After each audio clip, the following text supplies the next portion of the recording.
What's going on, everybody? So it's being alleged that Richard Sherman is still, very upset over how Super Bowl 49 ended, and allegedly had got into an altercation with Russell Wilson during one of the OTAs. And, people have to understand something. You can see what happened with Marshawn Lynch. Marshawn Lynch stepped away from the game in the prime, in my opinion, in the prime of his career, because of the way Super Bowl 49 ended. So you can't really be mad at Richard Sherman, but he is being outright disrespectful. So we have to draw the line somewhere.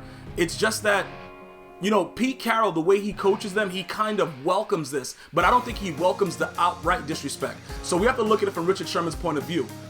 He's a very intelligent person. He understands what he's doing. You can't look at him and say, oh yeah, he's one of those ignorant. No, he's not. Dude is a Stanford grad. Dude is ready to go. He speaks very, very eloquently. He's conscious of what he's doing, and he's overly frustrated because the Legion of Boom should have more Super Bowls than they have right now. Let's just be honest about it. Whichever guy, I don't know if Pete Carroll's a great coach.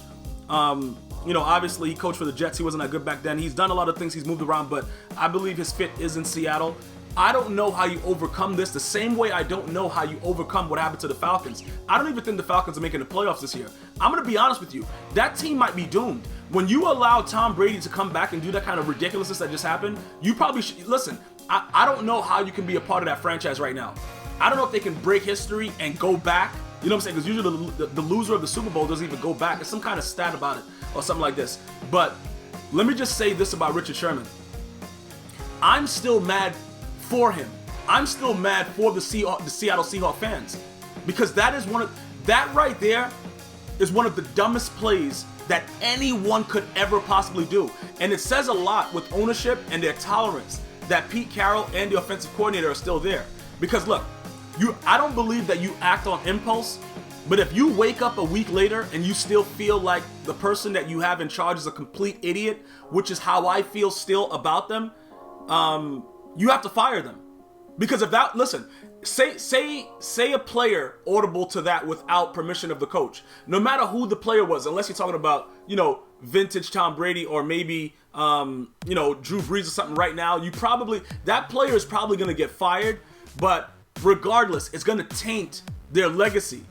So no matter what happens, Sherman is absolutely correct. And you can see Lynch just couldn't take it no more. Because if you're at the 1 yard line and you got beast mode, you give him the ball all 4 times. I don't care if he doesn't get in. I can live with that as a Seattle Seahawks fan. If I was a Seattle Seahawks fan, I could live with that. But for Russell Wilson to throw a slant pass to Malcolm Butler, bro, and even like the receiver kind of didn't really go hard for the ball, but it doesn't really matter about all those, the intricacies, what happened with it. It's the fact that they threw the ball on the 1. That's the part. But you know what?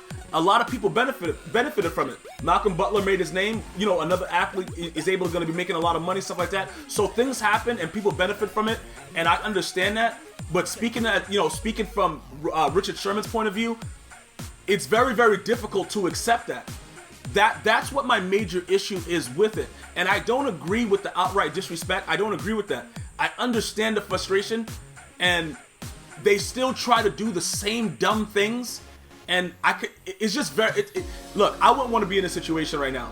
Would I want some cash and be able to be a lockup corner? Yeah, but not being a part of a team where they made you can't live this down. And I'm telling you right now, like how you be seeing those 30 for 30s? There's going to be a 30 for 30 about this. There's going to be something crazy about how all the players felt about everything that goes on. And I don't know if you can 100% blame Russell Wilson for that pass. I don't know if he didn't throw it hard enough, because it looked like he threw it perfectly to Malcolm Butler. I just don't know how you can get over it. Because realistically, the Seahawks are not going to be winning another Super Bowl anytime soon. Because a lot of the pieces that made them great are not there anymore. You can't replace Marshawn Lynch in his prime. I'm sorry, bro. That guy was key. Hands. The Raiders benefited tremendously by bringing that man out of retirement. And you guys will see on the field, it's going to take a lot of pressure off of Derek Carr. He's going to do what he has to do. It's going to be, listen, I don't know about the Seahawks, man. They have a great defense still. They're very, very fast, but I just don't know. I don't know how you can bring that morale up. I think that this destroys the psyche of the entire team. I think it's a wrap for them for this time. I think Richard Sherman is just playing to be, to continue to pad his stats and to be a Hall of Famer, because I don't really see how they can win another Super Bowl. Unless they fired the offensive coordinator, I would keep Pete Carroll because I think that he took the responsibility for it, even though the offensive coordinator called it. I don't think they wanted to give the MVP to Marshawn Lynch. I think they wanted to set it up for Russell Wilson, and that's why that happened. That's just my personal opinion.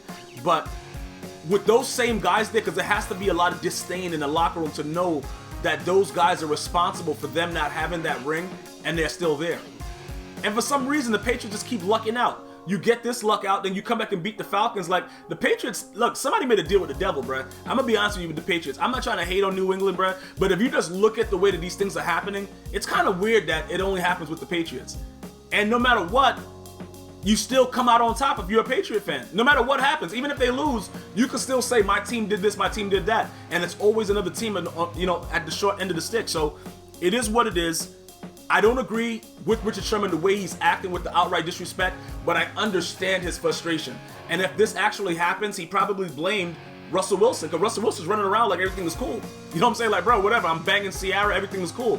I don't think he realizes the hate that the defense has for him because of that play and how they still feel. Let me know how you're feeling about this. Until next time, one love.